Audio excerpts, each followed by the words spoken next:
사랑 내게 있네.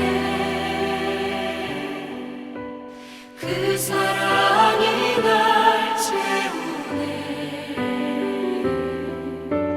주는 내게 있네. 그대로 날 채우네. 성경의 숲을 걷다. 오늘은 신명기 2장입니다. 신명기 1장에 이어 2장에서도 가나안을 향한 이스라엘 백성들의 여정을 회고하고 있습니다.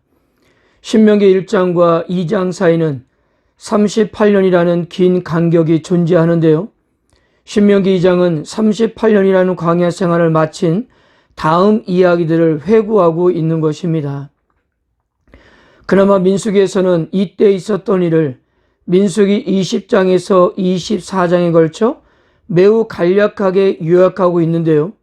신명기는 이에 대해서 아예 언급을 하고 있지 않습니다. 다만 그렇게 되어진 일을 간단하게 회상하고 가나안 땅에 들어가는 문제와 그곳에 들어가서 지켜야 할 하나님의 명령에 집중하고 있는 것입니다. 1절은 이렇게 말합니다. 우리가 방향을 돌려 여호와께서 내게 명령하신 대로 홍해길로 광야에 들어가서 여러 날 동안 세일산을 두루 다녔더니, 여기서 여러 날 동안이라는 것은 며칠을 두고 하는 말도 한 달이나 두 달을 말하는 것이 아니라 가데스 바냐를 떠난 후 가나안 땅의 입성을 위해서 모압 평지에 이르기 직전까지의 38년의 세월을 의미하고 있습니다. 우리가 일반적으로 이스라엘 백성들의 광야 생활을 40년이라고 하는데요. 이 40이라는 숫자는 처음 이스라엘 백성들이 애굽을 탈출해서 홍해를 건넜을 때부터 계산을 한 것입니다. 1월 15일에 유월절을 지켰고 그런 다음 시내산에 와서 약 11개월쯤 거기에 머물렀습니다. 그래서 첫 번째 가데스 바냐에 도착을 했을 때가 출애굽 2년째 4월 1일이었습니다. 이렇게 이스라엘 백성들의 불순종으로 말미암아 광야했던 세일산 주위를 맴돌았던 거예요.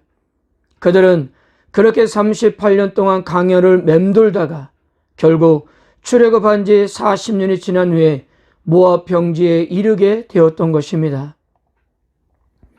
여기에 대해서 13절에서 15절은 자세하게 설명하고 있습니다. 이제 너희는 일어나서 세렛 시내를 건너가라 하시기로 우리가 세렛 시내를 건넜으니 가데스 바냐에서 떠나 세렛 시내를 건너기까지 38년 동안이라. 이때는 그 시대의 모든 군인들이 여호와께서 그들에게 맹세하신 대로 진영 중에서 다 멸망하였나니 여호와께서 손으로 그들을 치사 진영 중에서 멸하신 고로 마침내는 다 멸망되었느니라. 이 말씀은 민수기 14장 22절에서 23절의 말씀이 그대로 이루어진 결과입니다. 내가 내 영광과 애굽과 강야에서 행한 내 이적을 보고서도 이같이 10번이나 나를 시험하고 내 목소리를 청종하지 아니한 그 사람들은 내가 그들의 조상들에게 맹세한 땅을 결단코 보지 못할 것이요 또 나를 멸시하는 사람은 한 사람도 그것을 보지 못하리라. 그러니까 이스라엘 백성들이 세렛 시내를 건널 때는 출애굽한 지 40년 때 되는 해였고 이 기간 동안 민수기 14장의 말씀대로 출애굽 1세대들은 모두 광야에서 죽었던 것입니다. 14절에서 출애굽 1세대를 그 시대의 모든 군인들이라고 표현을 했는데요. 참으로 아이러니한 표현입니다. 군인들은 본래 싸우기 위해서 존재하는데 이들은 싸우기를 거부했던 싸워보지도 못하고 죽은 군인이었기 때문입니다. 용사의 신 하나님의 손에 의해서 그들을 전쟁에서 적을 죽이듯이 그렇게 죽이셨던 것입니다. 이스라엘 백성들은 아주 쉽게 가데스 바냐에서 가나안에 입성할 수 있었습니다. 그러나 그들이 하나님의 명령을 어기고 가나안 사람들과 싸우기를 거부함으로써 며칠 안에 걸려 입성할 곳을 38년이나 돌아서 결국 이곳에 오게 되었고, 그 사이에 반역한 자들은 모두 죽었던 것입니다. 참으로 안타까운 지난날의 역사이고, 무엇보다도 출애굽 2세대들이 반드시 기억해야 하는 일들이었던 것입니다. 자, 이렇게 광야에서 40여년의 시간을 보낸 후 하나님이 말씀하신 대로 과거 20세 이상의 모든 성인들이 생을 마감하게 되자 하나님은 본격적으로 새로운 세대들에게 가나안 땅을 향해 진군하도록 그렇게 명령을 내렸습니다. 출애굽 2세대가 가나안 땅에 들어가기 위해서 길을 갈 때에 제일 먼저 새 민족을 만나게 됩니다. 바로 에돔과 모압과 암몬이었습니다. 이들과는 전쟁하지 말라고 하나님께서 당부하셨어요. 그리고 나서 두 족속을 만나는데 헤스본의 왕 시온과 3장에 가면 바산 왕 옥이었습니다. 하나님께서는 이들과의 전쟁을 허락하셔서 2장에서는 헤스본 왕 시온을 물리치는 장면을 이렇게 소개하고 있는 것입니다. 먼저 하나님께서는 에돔과 모압과 암몬 족속과는 싸우지 말라고 명령하셨습니다. 싸우지 말라고 하신 것은 그들이 바로 이스라엘의 먼 친척 관계, 즉 형제 나라였기 때문입니다. 그러나 더 근본적인 것은 하나님께서 그들이 지금 거하고 있는 땅을 그들의 기업으로 허락을 하셨기 때문이었습니다. 에돔에 대해서는 5절을 보세요. 그들과 다투지 말라. 그들의 땅은 한 발자국도 너희에게 주지 아니하리니 이는 내가 세일산을 에서에게 기업으로 주었음이라. 모압에 대해서는요, 9절입니다. 여호와께서 내게 이르시되 모압을 괴롭히지 말라. 그와 싸우지도 말라. 그 땅을 내가 내게 기업으로 주지 아니하리니 이는 내가 롯 자손에게 아르를 기업으로 주었음이라. 암몬에 대해서는 19절입니다. 암몬 족속에 가까이 이르거든 그들을 괴롭히지 말고 그들과 다투지 말라.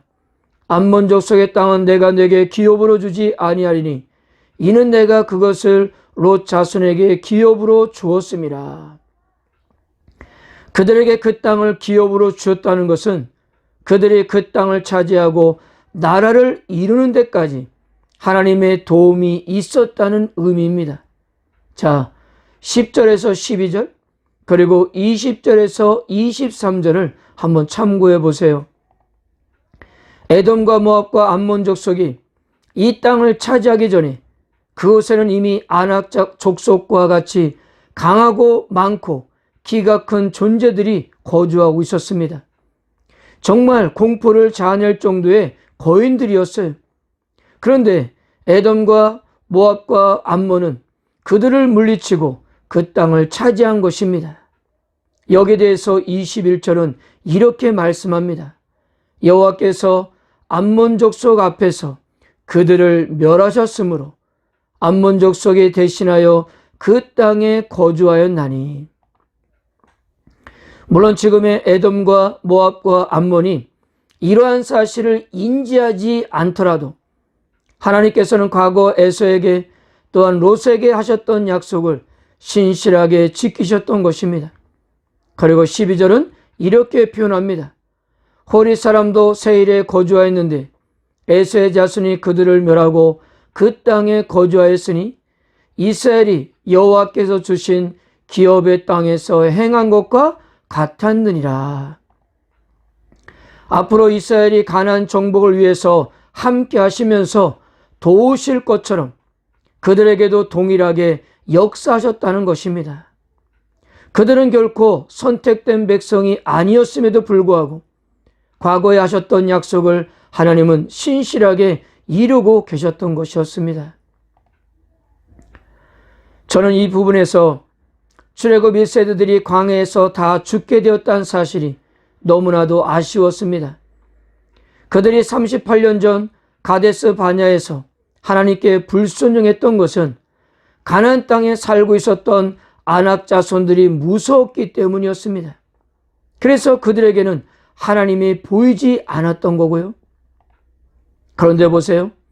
에돔과 모압과 암몬족 속에 거할 땅도 이미 아낙 자손과 같이 강하고 기가 큰 공포를 자아낼 수 있는 거인들이 살고 있었다는 겁니다. 그런데도 하나님께서는 에서와 롯에게 하셨던 약속을 이루시기 위해서 그들을 멸하시고 에돔과 모압과 암몬이 그 땅에 거하도록 섭리하셨다는 것입니다. 만약에 출애굽 1세대들이 38년 전 가데스 바냐에서 이런 하나님을 믿고 순종했더라면 모두가 이미 가나안 땅을 정복하고 그곳에서 정착하고 있지 않을까요? 바로 에돔과 모압과 암몬처럼 말입니다. 이렇게 불순종은 이런 엄청난 결과를 초래하게 되었던 것입니다. 그런데 신명기 2장에서 보여주는 출애굽 2세대들은 불순종으로 멸망당했던 출애굽 1세대와 달리 하나님의 말씀에 철저하게 순종하고 있었습니다. 우리가 이미 민수기에서 보았던 대로 에돔과 모압과 암몬은 그렇게 이스라엘 백성들에게 호의적이지가 않았습니다. 그래서 하나님께서 그들과 싸우지 말라고 하셨기 때문에 이스라엘 백성들은 꽤 먼 거리를 돌아가야만 했습니다. 그렇다면 당연히 힘들고 어려웠을 것입니다. 출애굽 1세대는 바로 이런 부분에서 넘어지지 않았습니까? 힘들고 어려우면 불평하고 원망했습니다. 그러나 새로운 백성인 출애굽 2세대들은 그런 하나님의 말씀을 철저히 따르고 있고 1세대가 무서워하던 적들을 진멸하고 그들의 땅을 차지하게 된 것입니다. 하나님이 함께 하시면 그 어떤 문제도 결코 걸림돌이 될 수 없음을 보여주는 첫 번째 그림이 바로 헤스본 왕 시온을 물리치는 장면이었습니다.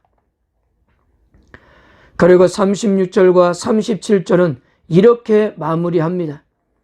우리 하나님 여호와께서 그 모든 땅을 우리에게 넘겨주심으로 아르논 골짜기 가장자리에 있는 아로엘과 골짜기 가운데 있는 성읍으로부터 길르앗까지 우리가 모든 높은 성읍을 점령하지 못한 것이 하나도 없었으나 오직 암논족 속의 땅 약복 강가와 산지에 있는 성읍들과 우리 하나님 여호와께서 우리가 가기를 금하신 모든 것은 내가 가까이 하지 못하였느니라.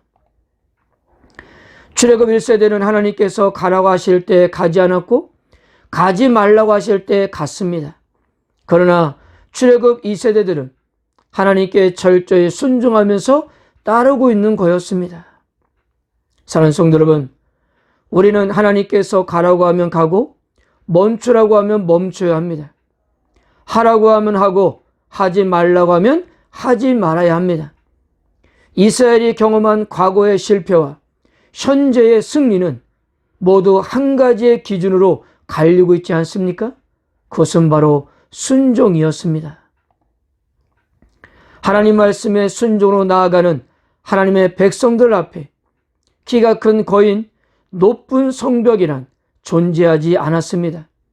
그 어떤 한 문제도 결코 걸림돌이 될 수 없었기 때문이에요. 오늘의 승리, 내일의 승리는 오직 믿음과 순종밖에 없다는 사실을 믿으시길 바랍니다. 오늘도 그렇게 승리하는 하루가 되시기를 주님의 이름으로 축복합니다. 그 사랑 내게 있네 그 사랑